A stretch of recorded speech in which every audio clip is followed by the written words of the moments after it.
So let us rejoice, for we are one and free. We've golden soil and wealth for toil. Our home is good by sea. Our land abounds in nature's gifts, all beauty rich and rare. In history's page, let every stage advance Australia fair. In joyful strains that let us sing, advance Australia fair.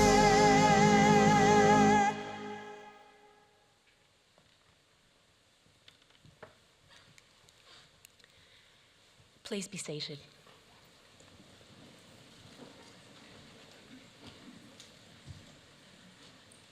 Pro-Chancellor, graduates, guests, and members of the university community, good morning and welcome. What a beautiful spring day we have today in Sydney for this very special celebration. My name is Natalie Bradbury and I'm the Director of Student Experience here at UTS. Graduations are one of the university's most important events. This year, the university will hold 48 ceremonies, both in Sydney and in Shanghai. I would like to introduce to you the official party who are here on stage. Seated at the centre of the stage is Dr. Lisa O'Brien AM, Pro-Chancellor of the university, who will preside over today's ceremony. The Pro-Chancellor is joined today by Professor Kylie Reedman, Deputy Vice-Chancellor and Vice-President, Education and Students.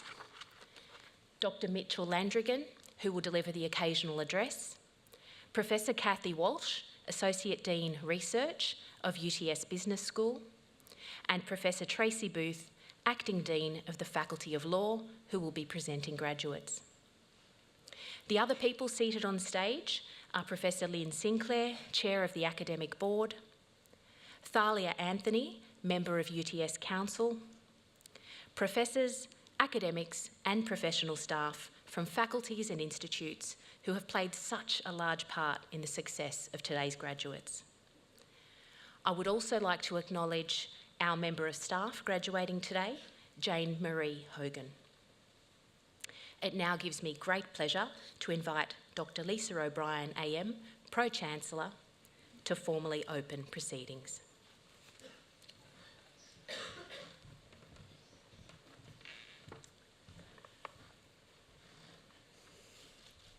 In the name of the Council, I declare this congregation of the University of Technology, Sydney, duly assembled. On behalf of the University of Technology, Sydney, before we begin proceedings, and on behalf of all those present, I'd like to acknowledge and pay respects to the traditional owners of the land on which we meet, the Gadigal people of the Eora Nation. It's upon their ancestral lands that UTS stands.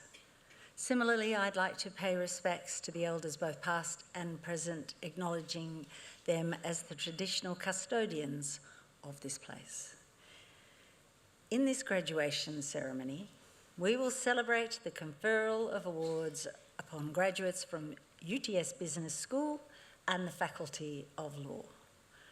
Today's ceremony marks a great achievement for graduates and recognises the support they've received from their family and friends, many of whom are here today. We warmly welcome you, and together we celebrate the achievements of the graduates.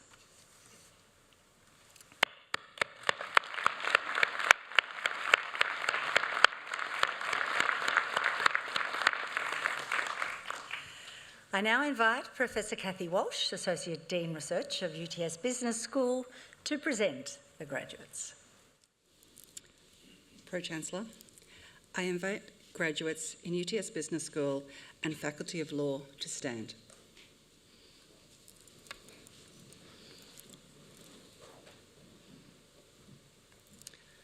Pro-Chancellor, the UTS Council has resolved that candidates recommended to it by the faculty boards in Business and Law, as eligible for awards, have completed all requirements of a course of study approved by the boards and has conferred these awards upon them. Pro-Chancellor, I now present those graduates from UTS Business School and the Faculty of Law who are here before you to acknowledge the awards for which they have qualified. On behalf of the Council of the University of Technology, Sydney, I congratulate graduates on their achievements in obtaining the awards for which they have qualified. Congratulations.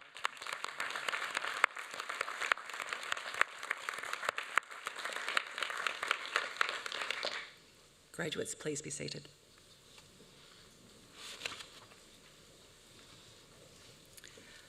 Pro-Chancellor, UTS Business School conducts innovative research across all major business disciplines. We aim to produce research that is not only academically excellent, but also to create knowledge that supports innovative, sustainable and prosperous societies in a fairer world. Pro-Chancellor, I present to you a graduate receiving a research degree. The following student has graduated with a Doctor of Philosophy. Sung Tao, for a thesis entitled 3 Essays in Economics, supported by a supervisory panel that included Principal Supervisor Professor Issa Hafalier and co-supervisors Dr. Kentaro Tomoeda and Professor Luis Pontes de Vasconcelos. Pro-Chancellor, I present to you Dr. Sung Tao.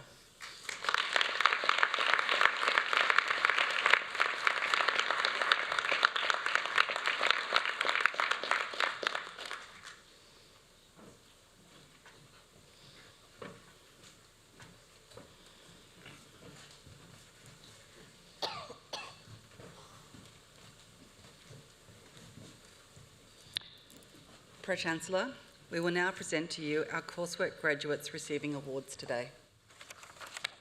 The following students have graduated with a Master of Behavioural Economics: Maria Fernanda Salcido Alvarez,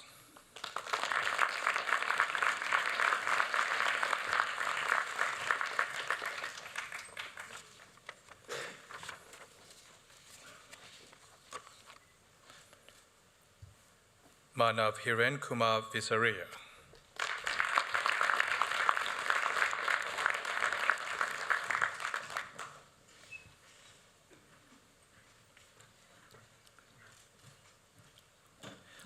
Bachelor of Business with Credit, Master of Behavioural Economics, Southalak Sethalat,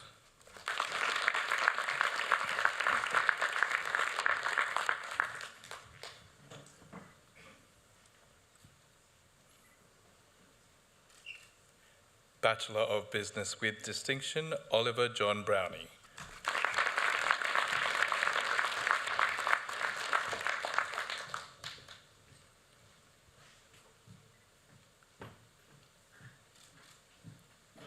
Damanbir Singh Chavla,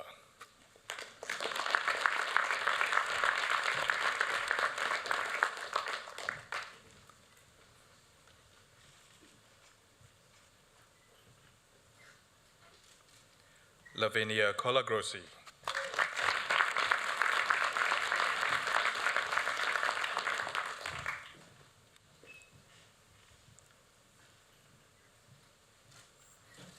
Heinz Daniello,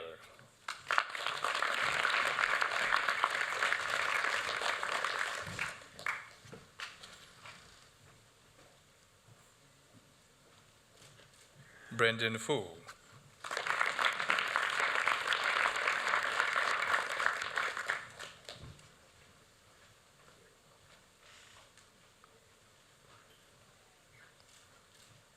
Joe Hurani,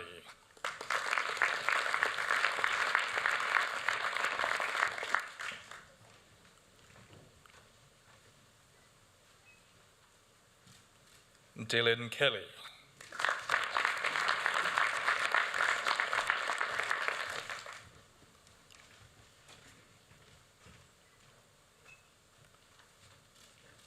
Sava Kozul,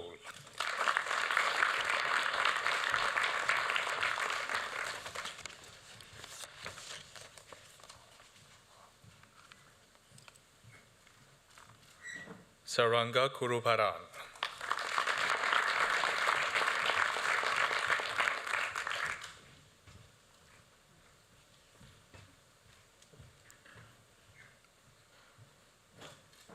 Yan Xing Casey Lim.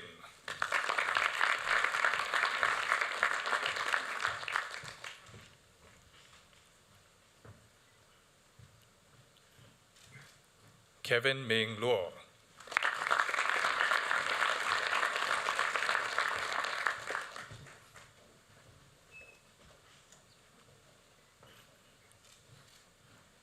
Min Du Nguyen.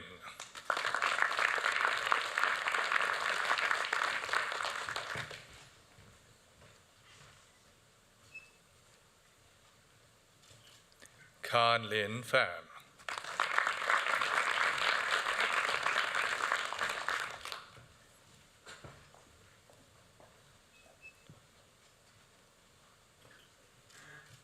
Phung Thuy Nguyen Pham.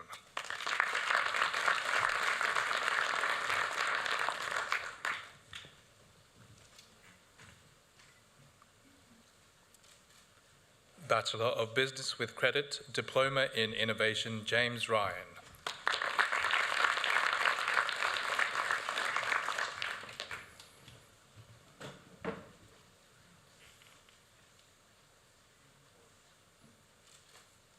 Bachelor of Business with Credit, Luke Benjamin Adamson.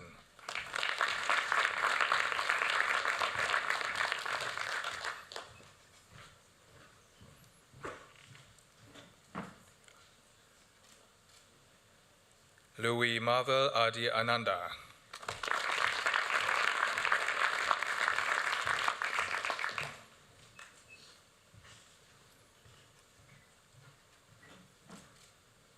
Joyce Lee Yue Ang.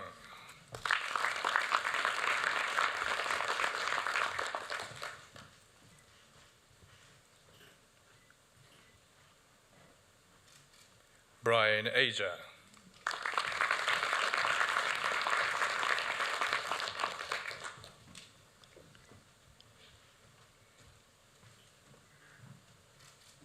Jonathan Aurelio.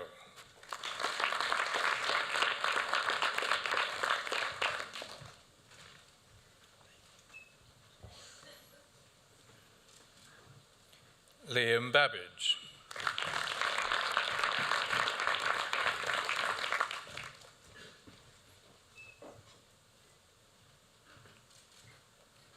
Sonia Maria Bartolich.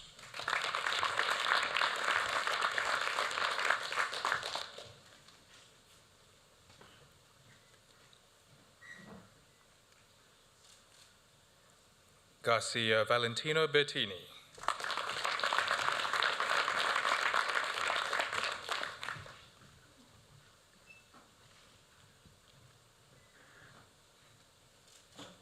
Charlie Barger.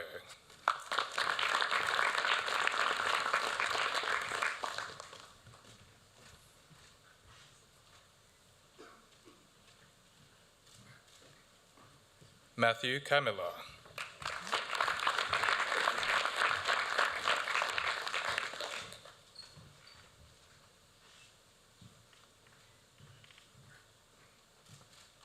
Andrea Callista Kandra.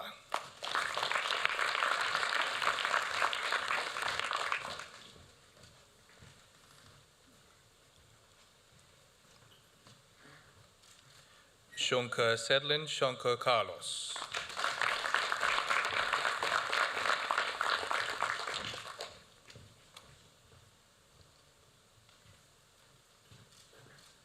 Lara Collis.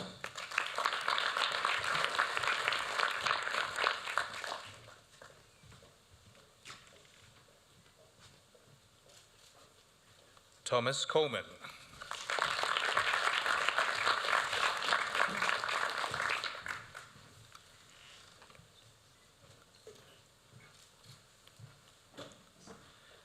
Deraniya Galage Banuja Yangana Samarasinga.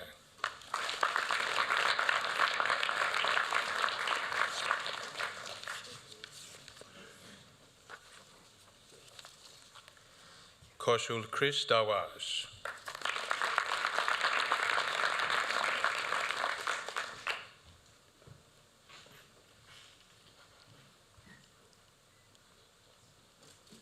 Sifu Ding.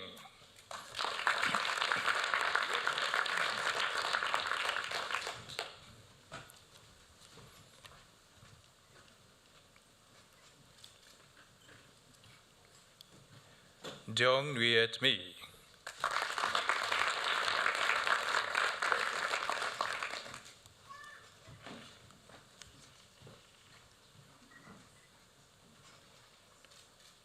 Isabella Encina.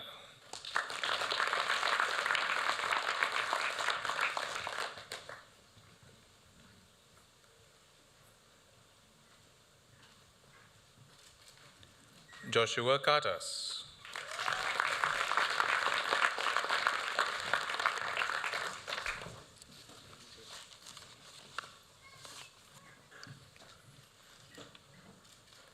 Luca Mark Jogi.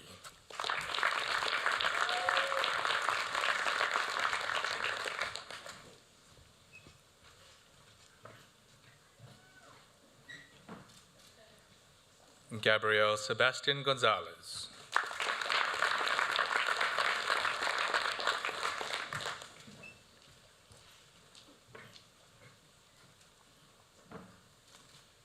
Bronte Ann Gooch.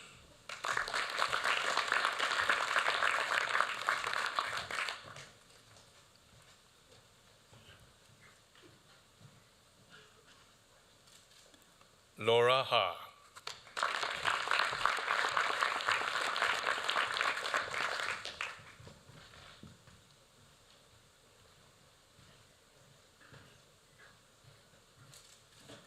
Ashley Christine Head.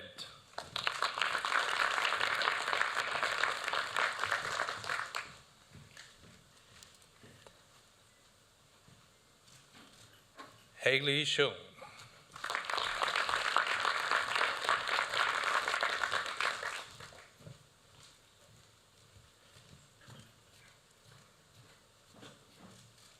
Charles Edmund Huttery.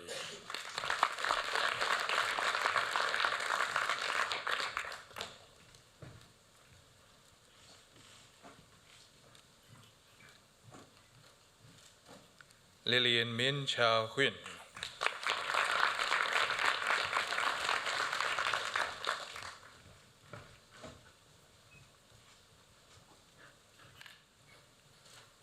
Phuong Y.N. Huynh.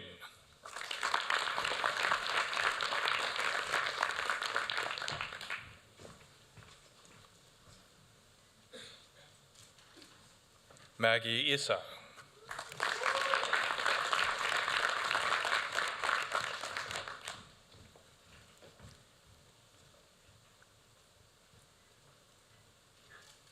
Sung-Yi Kong.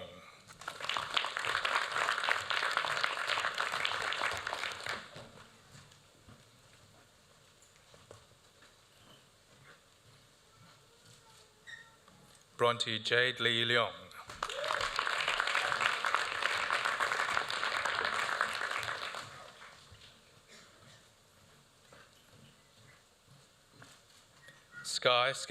Sky Sam Levine.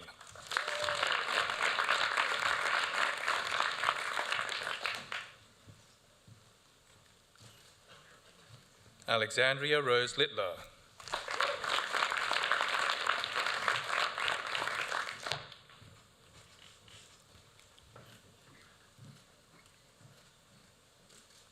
Hong Ning Liu.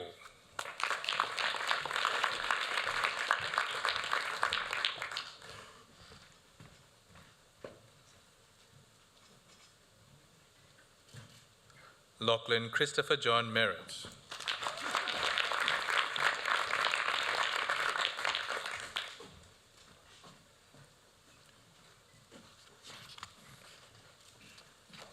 Taya Murray.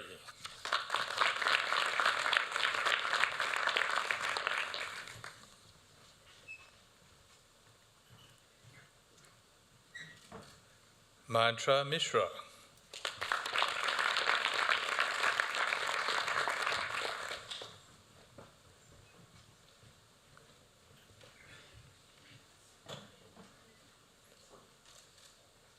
Rory Gerard Monahan.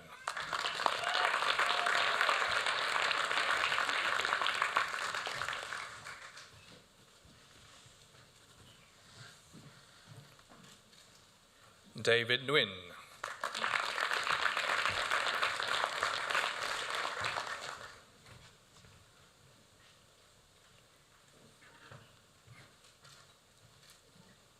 Tara O'Keefe.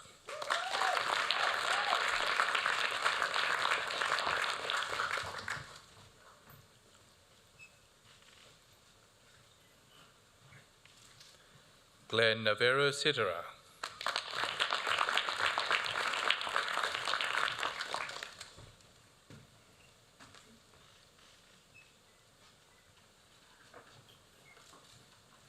Joel Benjamin Smith.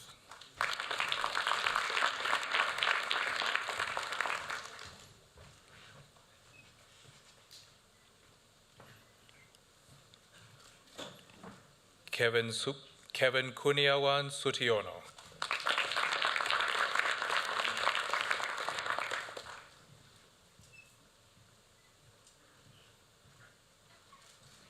Darren Chai.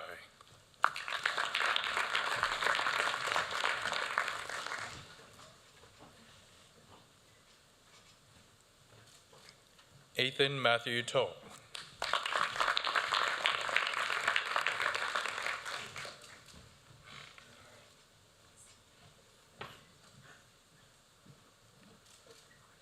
Huyen Mi Chan.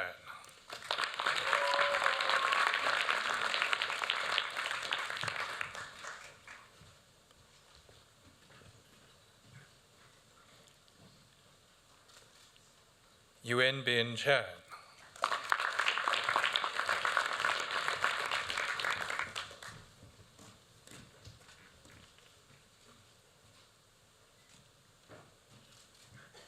Marvel Viandra.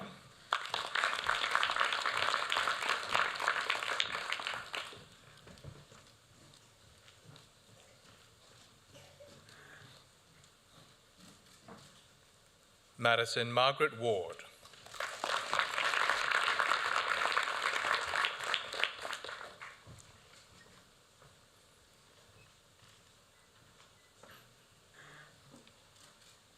Sienna Wise.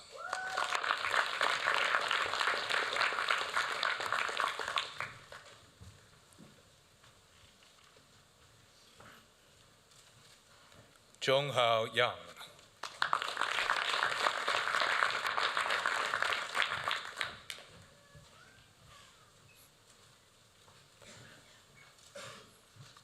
Tong Zhang.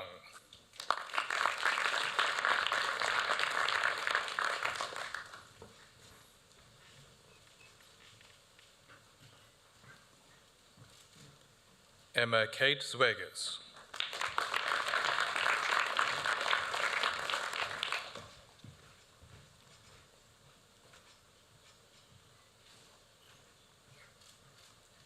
Bachelor of Business Pauline Gayo Adasa.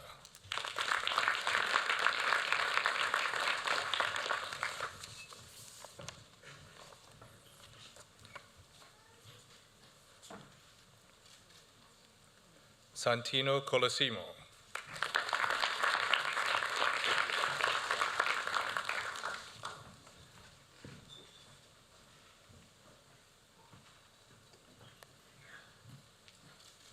Max Gregory Cooper.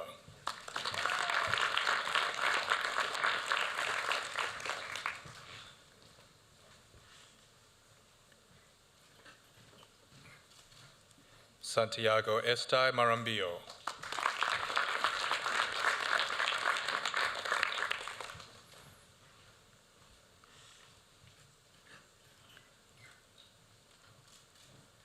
Jordan Arkady Fleischer.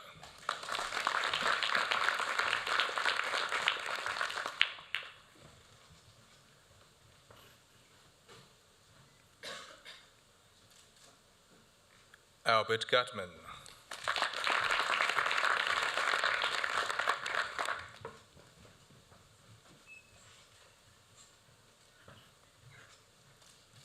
Christian Haji.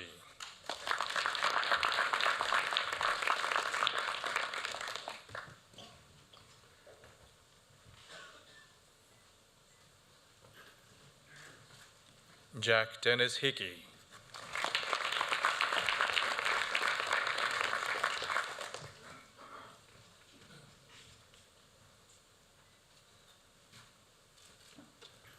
Costa Isofidis.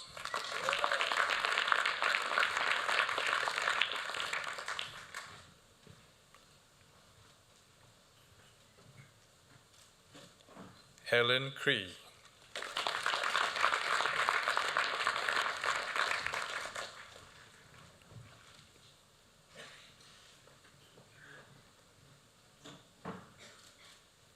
Khan Ki Le.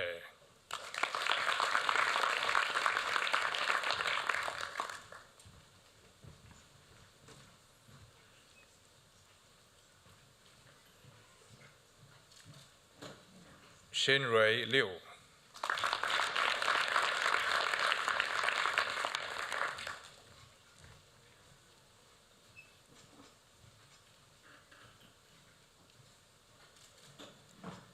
Jaren Luong.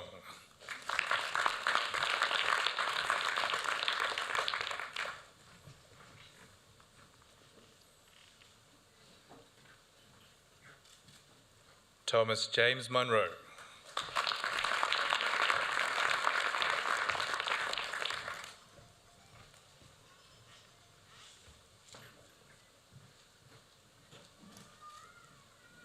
Livia Huang Kue Nguyen.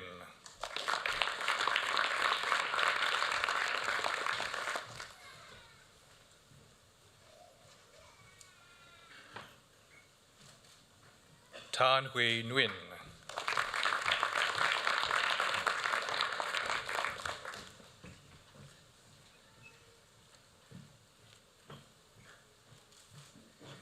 Hui Jing Shen.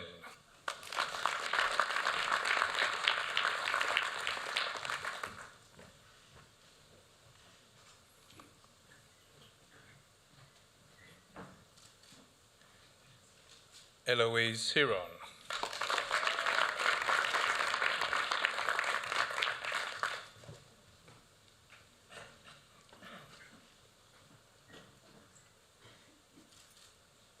Sarah Thomas.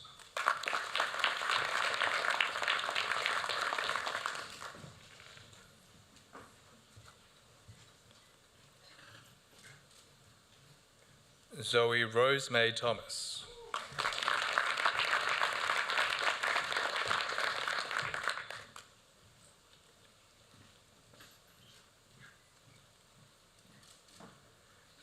Ayushman Vij.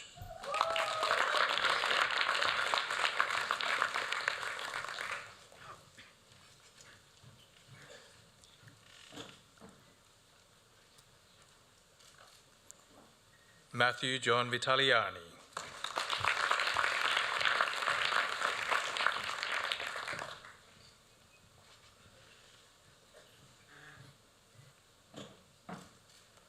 Ryan Ashton Campbell Wall.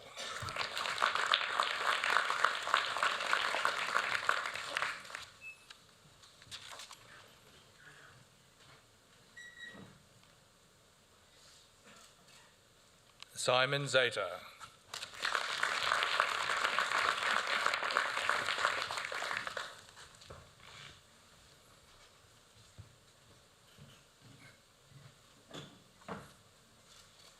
Bachelor of Economics with Distinction, Hugh Jonathan Charles Albert.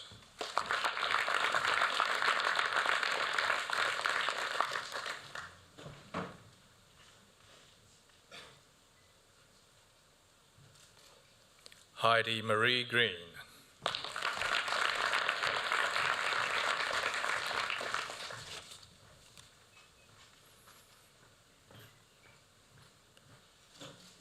Bachelor of Economics with Credit, Key David Broom.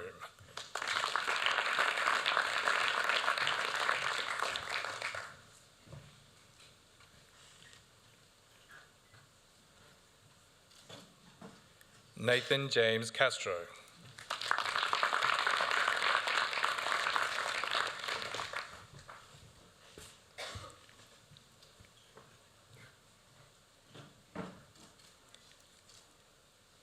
Angelique Wilson Chatra.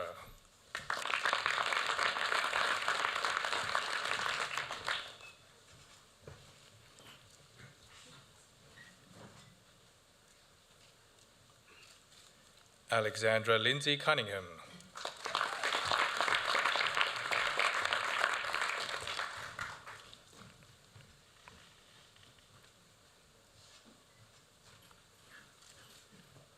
Cadet Winnie Singleton Fielding.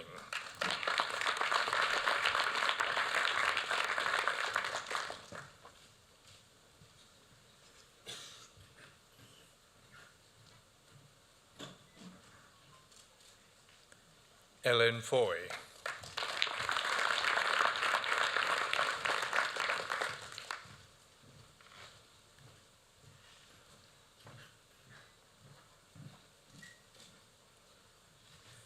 Marcus Gabriel Frigo.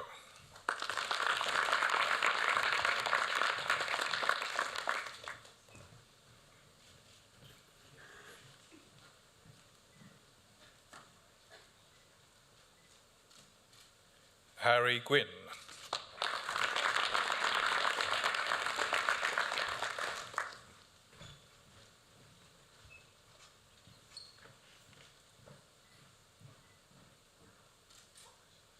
Ruiman Han.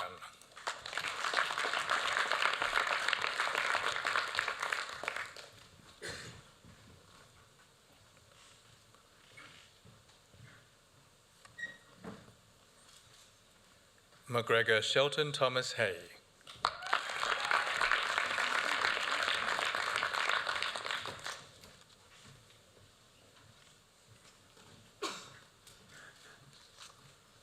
Jack Lim.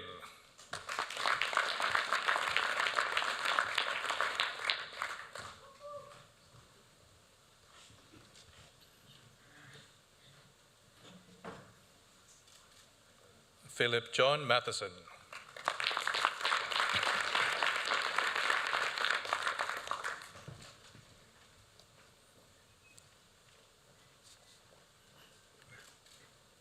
Lily Ngok Chan.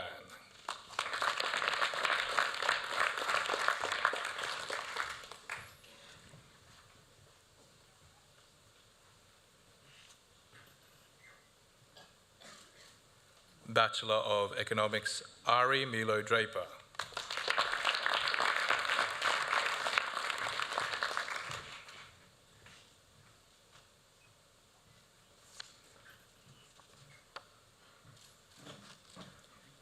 Grace Kelly.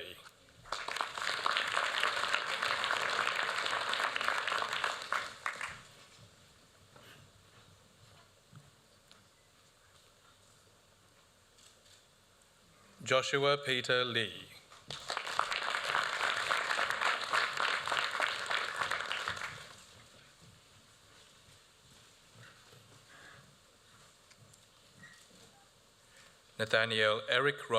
Nathaniel Eric Michael Robinson.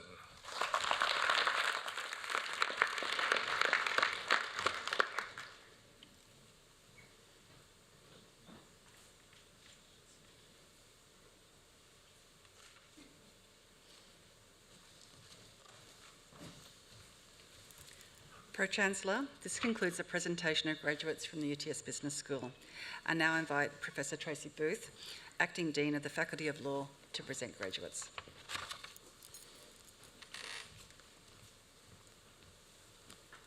Pro-Chancellor, students undertaking high degrees by research and law are highly valued in the faculty. The research strength of the faculty is reflected in and enhanced by our cohort of high-quality research students. Investing in research and early career researchers is an investment in the future of UTS and the nation. Pro-Chancellor, I present to you a graduate receiving a research degree. The following student has graduated with the Doctor of Philosophy, Jane Marie Hogan, for a thesis. I know, it's very cool. Just wait till you hear the title of the thesis. For a thesis entitled Lex Ex Machina, is legal services regulation ready for AI? Supported by a supervisory panel that included Principal Supervisor Professor David Lindsay and co-supervisors Associate Professor Ivana Wright and Associate Professor Philippa Ryan. Pro-Chancellor, I am very proud to present to you Dr. Jane Marie Hogan.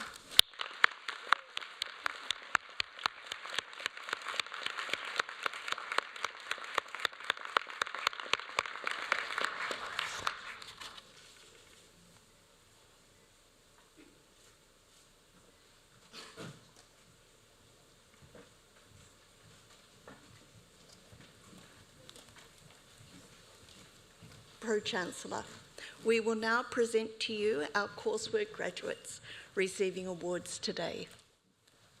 The following students have graduated with the Bachelor of Business, Bachelor of Laws Honours with First Class Honours, Annie Zhang.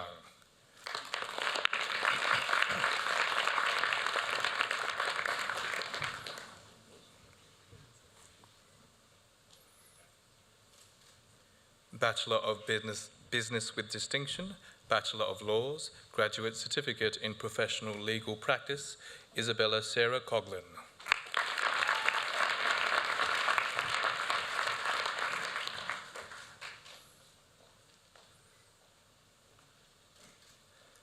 Bachelor of Business with Distinction, Bachelor of Laws, Katarina Andrews.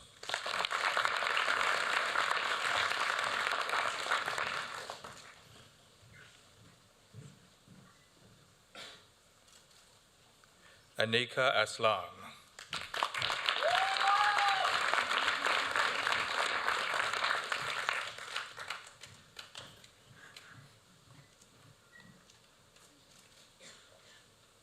Victoria Queriton.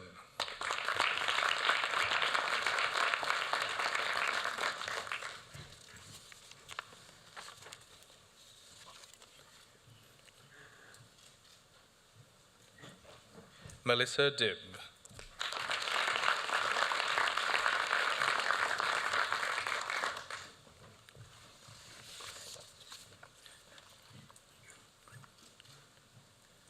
Madalena Ida Grigoletti Labe.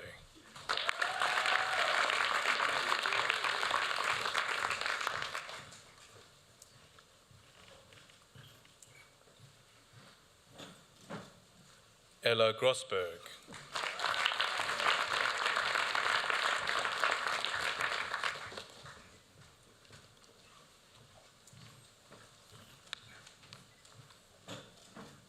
Joy Issa.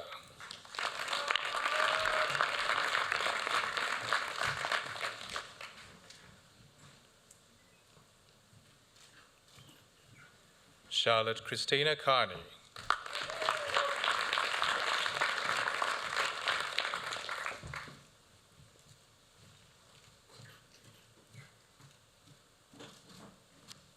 Zoe Louisa Kerr.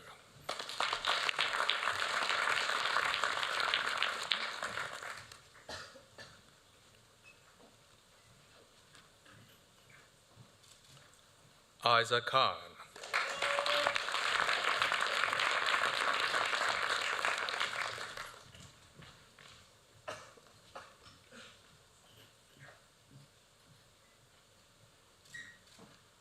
Bill Wang Yu Lam.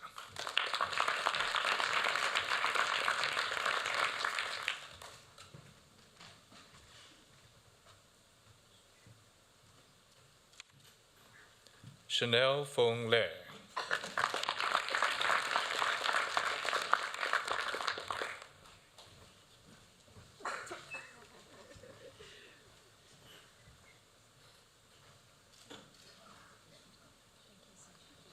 Mario Mani Barrett Lemieux.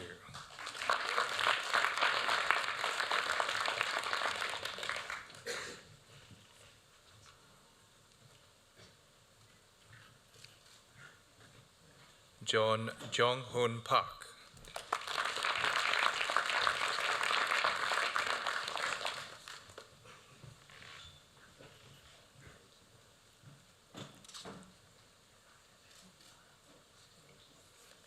Alex Pellegriti.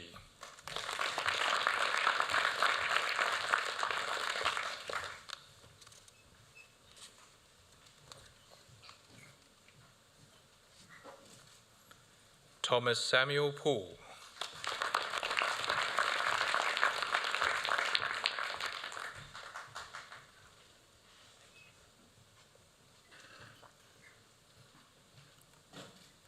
Riley David Saltard.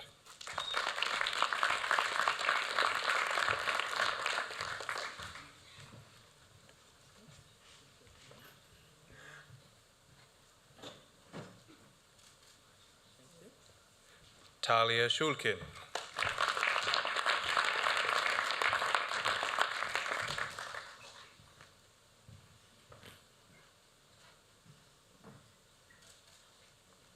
Shakira Chung.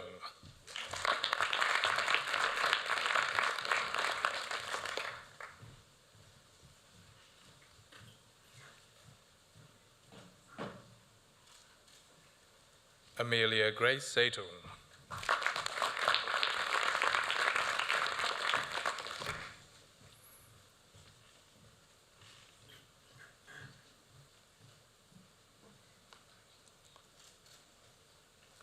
Bachelor of Business with Credit, Bachelor of Laws, Jared Thomas Atchison.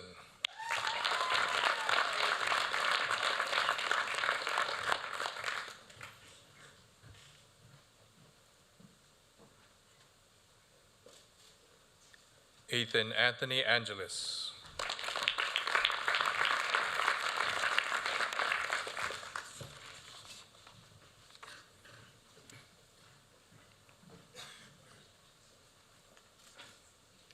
Georgia June Dyson.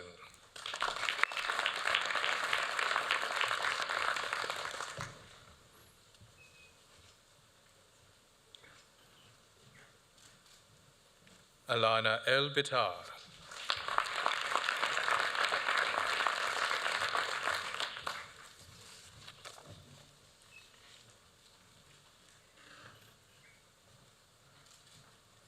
Isabel Crisula Ferros.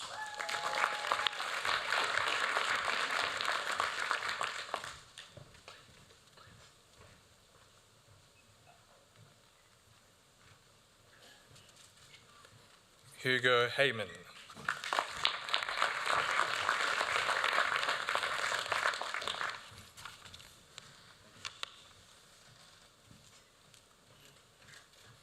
Robert Hunter.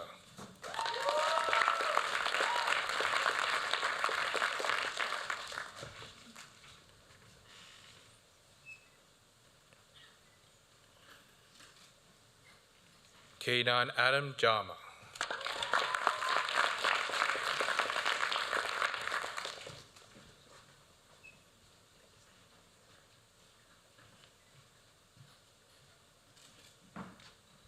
Amelia Grace Luchars.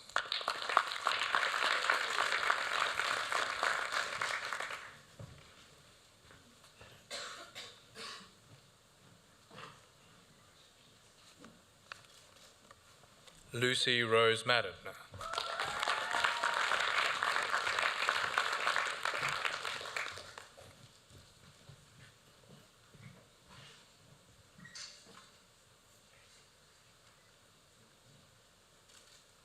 Jonathan Maroon.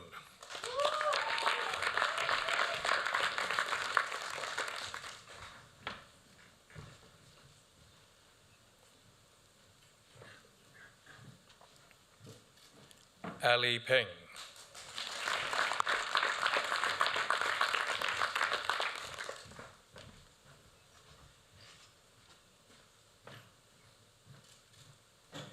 Nicholas Plazas.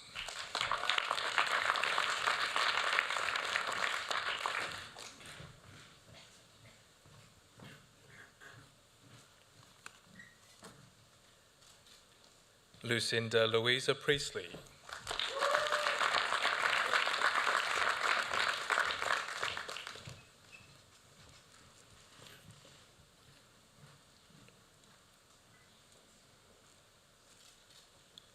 Alicia Rose Vidor.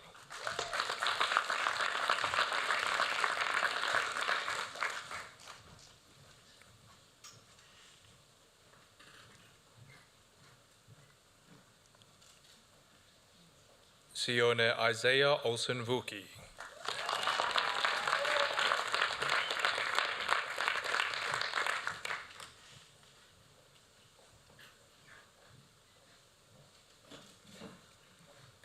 Jake Edmund Walsh.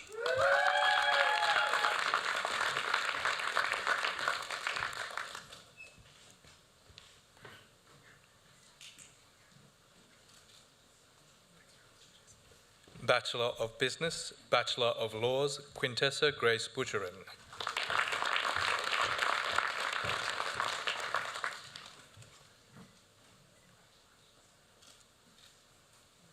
Michelle Chavez Mira.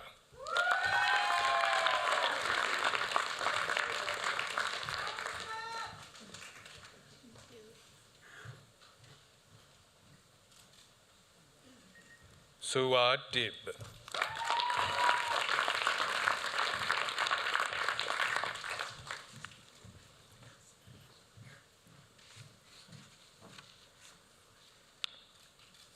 William Frederick Garling.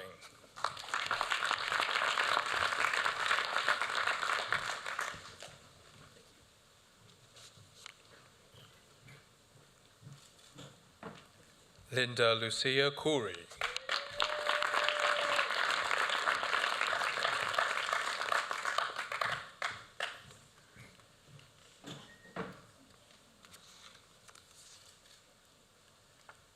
Maria Mubin.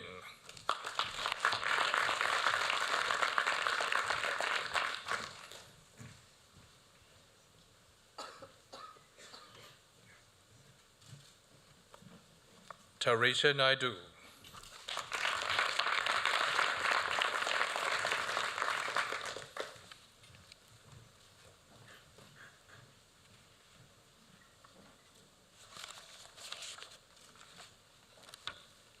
Bachelor of Economics with Distinction, Bachelor of Laws, Jacob Joseph Corkell-Jones.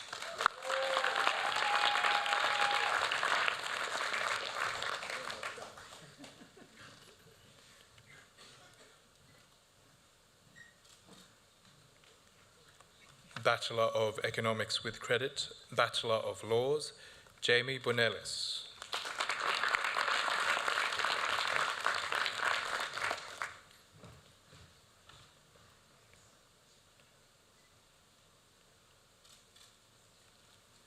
Jennifer Tan Chuk Nguyen.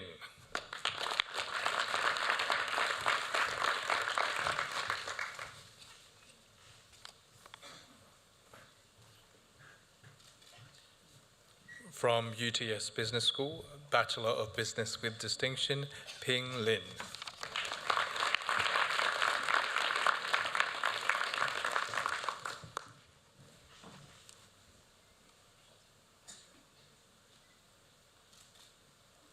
Bachelor of Business, Axel Geraldo Andreas.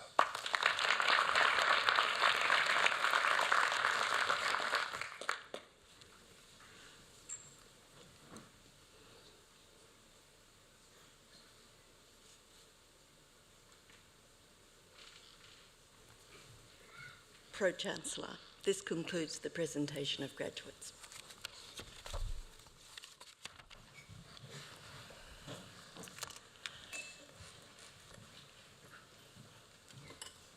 Little water, I think.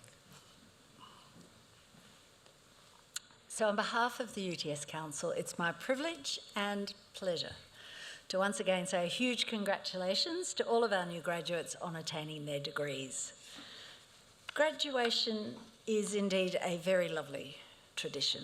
It's a special rite of passage and a ceremony whose history stretches back hundreds of years. Yet each graduating class brings its own unique energy and promise to this timeless tradition. Graduation also, of course, marks the closing of an exciting chapter of your lives, as I'm sure as you sit here, you're thinking back of the past few years, hopefully focusing on your many achievements, the challenges you've had, the experiences that you've shared, and the friendships, all of which gives you much, I'm sure, to reflect on. University life certainly has its fun times, but it also requires a really strong commitment to hard work and to long hours. Inevitably, it involves sacrifices, such as the loss of family or social life. And for a number of you, it meant leaving the familiarity of your own home. However, your resilience and your commitment will be amply rewarded as you commence the next phase of your professional life. But today, the satisfaction of completing a high-calibre degree is a reward in itself. Enjoy that sense of satisfaction because you have absolutely earned it. For all the parents and friends here today, this is an occasion of great pride, I'm sure. And I also want to acknowledge your contribution You have lived through the stresses with the graduates and you have provided them with your support and encouragement. And I'm sure that they would also want to acknowledge that. So can I please ask the graduates to just stand for a moment, turn and face your family and your friends and give them a great big round of applause because they too have earned it.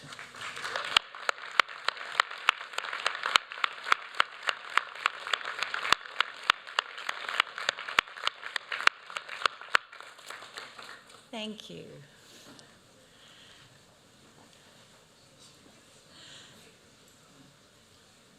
So the world that you are entering as graduates is complex and challenging, but it is a very exciting world and certainly rapidly changing these days. It's also a world full of opportunities for you where you can test out these newfound skills.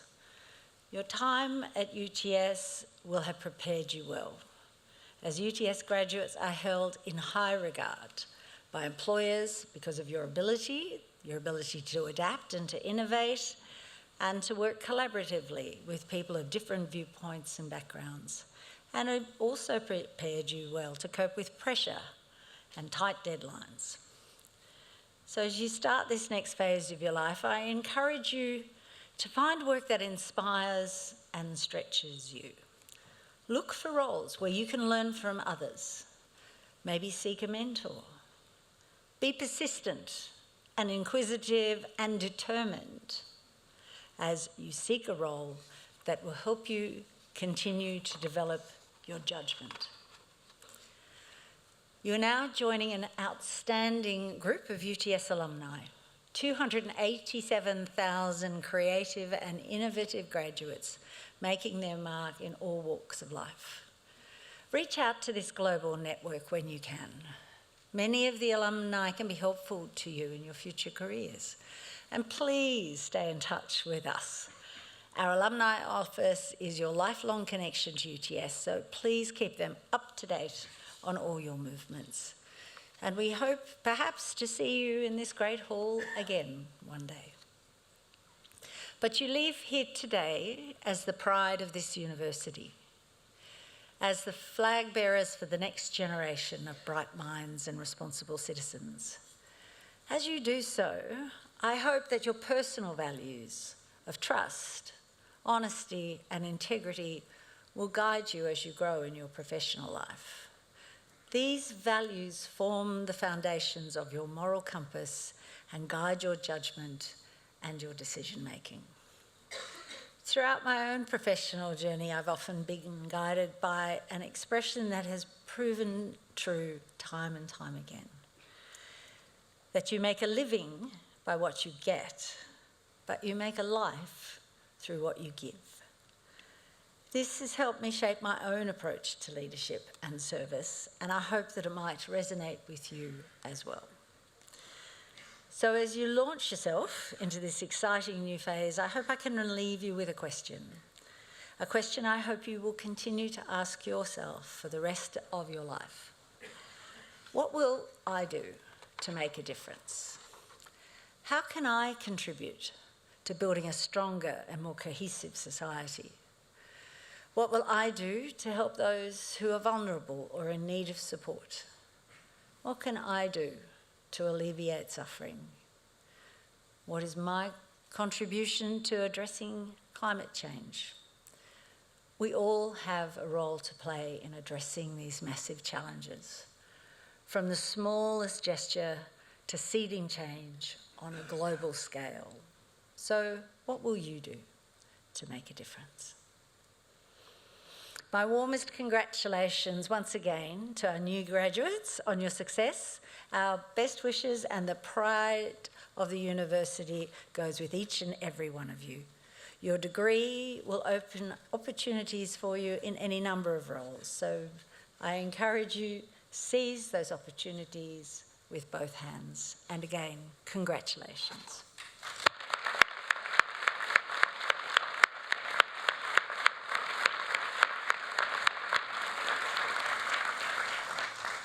I now invite Professor Kylie Redmond, Deputy Vice-Chancellor and Vice President Education and Students, to introduce our occasional speaker. Thank you, Pro-Chancellor. Congratulations to all graduates. It's wonderful to be here with you and have the opportunity to watch you cross the stage and receive your certificates. Our occasional speaker today is Dr. Mitchell Landrigan. Mitchell has practiced as a technology lawyer for 25 years in law firms and in-house. He recently completed the Oxford University Artificial Intelligence program. Mitchell has a PhD in Constitutional Law from the University of New South Wales and a Doctor of Judicial Studies in Competition Law from University of Sydney. Mitchell's published articles in peer-reviewed journals on a diverse range of topics, including family law and digital identity. When not working as a technology lawyer, Mitchell can be found researching the Commonwealth's legislative power over emerging technologies. He is a member of the UTS Law Advisory Board and previously sat on the UTS Human Research Ethics Committee. Mitchell is a graduate of the Australian Institute of Company Directors and a Fellow of the Governance Institute of Australia. Mitchell says he's honoured to hold the position of Adjunct Professor within the Faculty of Law at UTS. And we're delighted to have Dr. Mitchell Landrigan deliver the occasional address today. Thank you very much, Dr. Landrigan.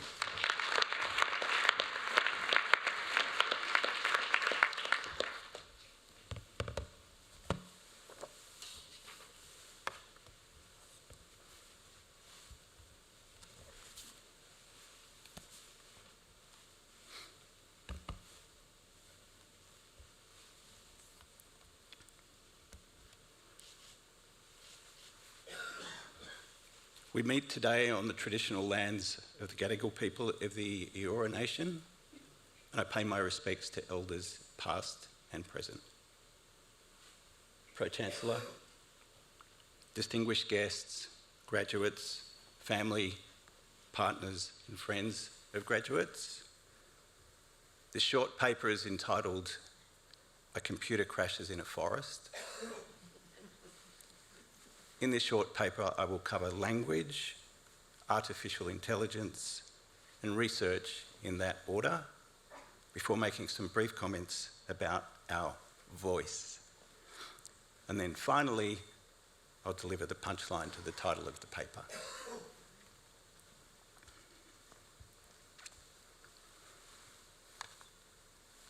Language. The language of today's graduates is a language of social media and the internet. For example, a cookie used to be a snack, not the data you leave on a browsing site. A cloud used to be condensed water in the sky, fluffy, white, not a consumer of water. Tablets are no longer just for medication. A feed is not about food. A swipe is not an insult, but a verb. Binary, left, right.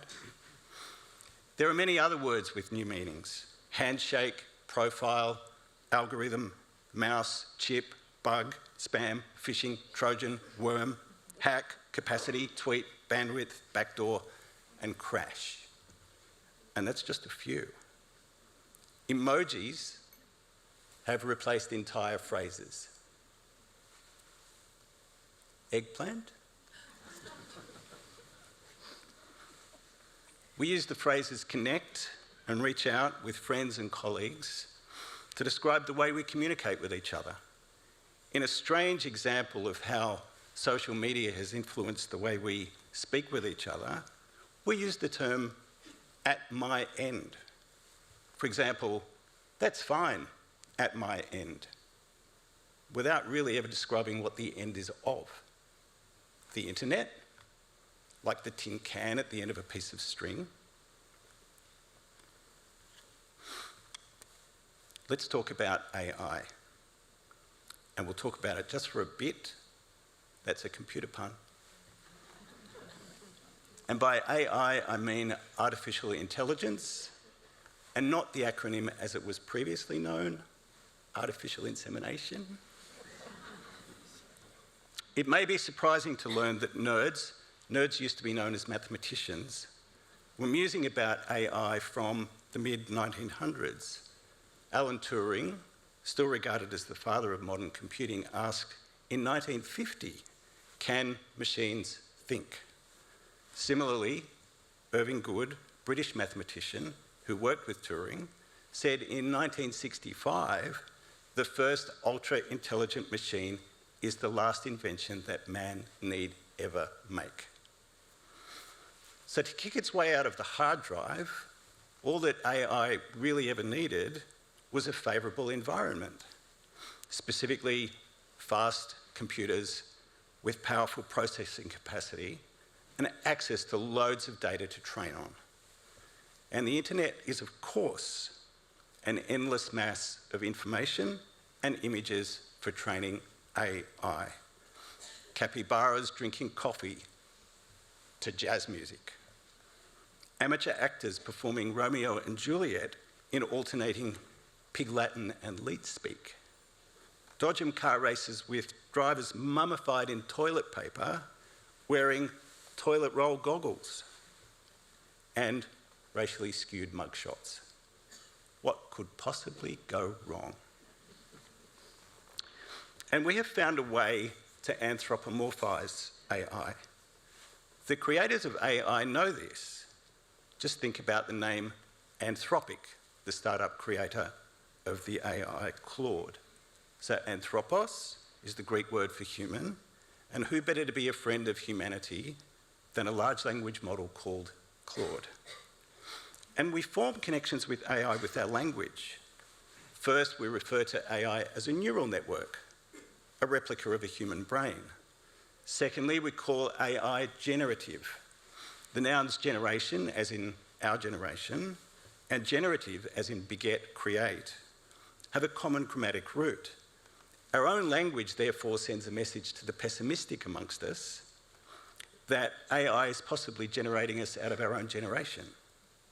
Thirdly, we call AI errors hallucinations, despite hallucinations being a prototypically human perceptual experience. Fourthly, when we give commands to generative AI programs, we use words like please, thank you, could you, that's great, that's very helpful. We may be even more polite to AI than we are to other humans. Fifthly, we describe generative AI as a large language model because the AI can generate human-like text. So it is worth recalling the unremarkable point that generative AI is a truth atheist. It is unaware of the truth. Generative AI provides us with predictive probabilities based on historic data and trends. And sometimes AI predicts things incorrectly. This explains why AI slop can find its way into an expensive government-commissioned consultant's report. Guess who spotted the AI rubbish? Human experts. We also, counterintuitively, understate the damage that AI is capable of, as though AI were just some wobbly toddler with a loose nappy, causing mostly harmless chaos. As with small children, we're mostly forgiving with AI, or more specifically, we are forgiving of the actions of the users and creators of the AI. Consider this: data warehouses requiring vast amounts of energy to support AI. Worth it because technology. Consider this: a world leader in a fighter jet wearing a crown, dumping brown sludge on peaceful protesters. Oh, it's satire. Consider this: AI-generated images published without the consent of the victim. For that, we use the soft term deep fake, as though the human culprit behind the AI was some mindless, bumbling mime artist. AI does not perceive anything. AI does not hallucinate. AI does not live or breathe or have a heartbeat. It is literally heartless. It has no conscience. It is a set of programs and algorithms that can draw predictive inferences. So if a generative AI program tells you that your question is a terrific one, then this is probably because the AI is nearing the end of its statistical capabilities. It's also likely because the AI has been trained to try to keep you engaged for as long as it possibly can. Yet, in the world of law to which I belong, litigation is dotted with cases all over the world where judges have received submissions consisting of AI-generated case citations. Busy lawyers and quite a few self-represented litigants have used generative AI models to produce court documents rather than to do the necessary legwork that's required for legal research and drafting. Members of the Academy are wrestling with the practical reality of students using AI in assignments and in exams, and I imagine also in PhDs. So where does research fit in? So the following statement should be an unremarkable, non-fee-paying truth. More than ever, the world needs high-quality research. High-quality research sifts out bad data. It's a kind of antiviral to disinformation, except it's available to young people as well as older people. And what better place to study AI, internet, technology than a university of technology? So for those curious about doing a research degree, please don't stop being inquisitive.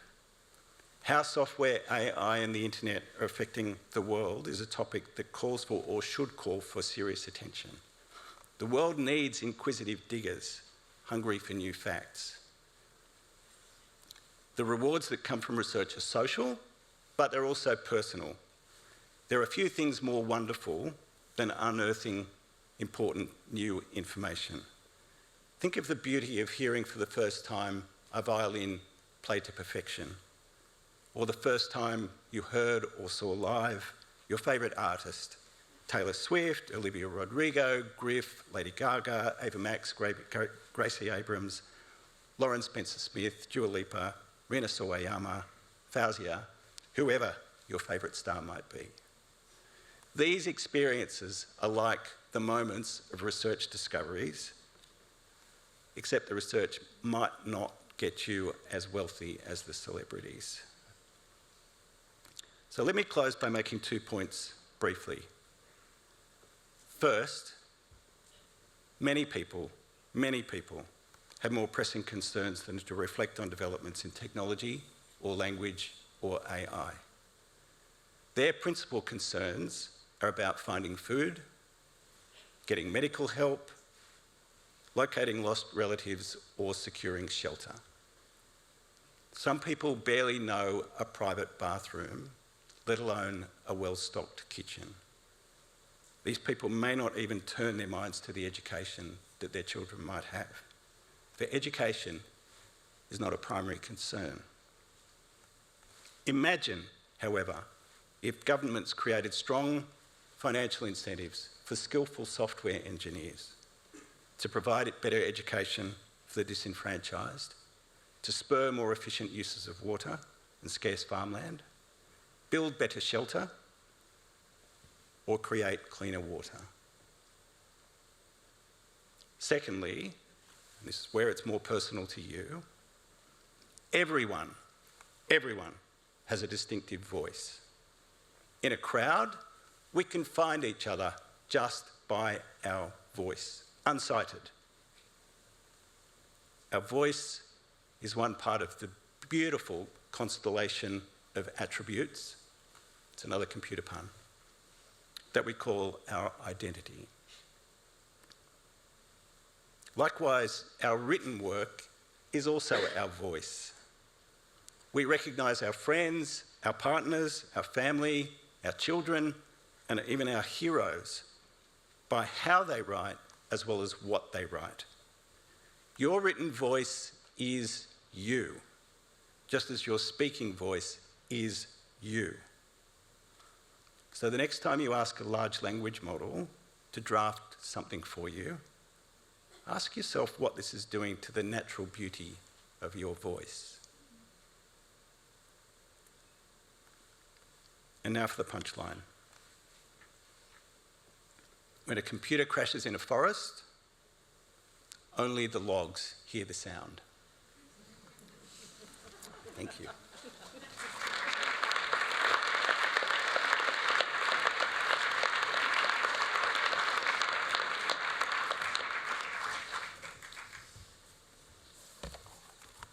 Thank you so much. I would like to thank our occasional speaker, Dr. Mitchell Landrigan, for the occasional address. Normally I try and summarise some of the things that the occasional speaker says, but I think that what you shared with us today was so thought-provoking, so insightful, so challenging for us, and so encouraging as well around voice and individuality in particular at the end, that I won't try to do any summary. I hope that you let that resonate with you and think about that as you go into practice, your great responsibility as well as a great opportunity in front of you. I'd like to once again congratulate our graduates. I'm going to hand back to the ceremony director, Natalie Bradbury, to finalise the ceremony and tell us what we need to do next. Congratulations again, graduates.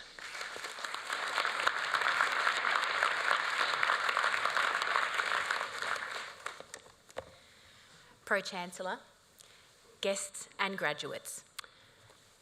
That occasional address now concludes the formal proceedings of this ceremony. On behalf of the Pro-Chancellor, I invite you to join the official party for refreshments. These will be served in the Great Hall foyer and in the balcony room adjoining this hall. The photography, framing and memorabilia services are located on level 4, one floor below us. The academic procession is now about to leave the Great Hall. As it does, I invite our new graduates to join the procession, which will end in the balcony room. Guests should please remain at their seats until the procession and all graduates have exited the Great Hall. Guests will then exit via the yellow doors as assisted by the staff. Would the congregation please now rise for the academic procession? Thank you.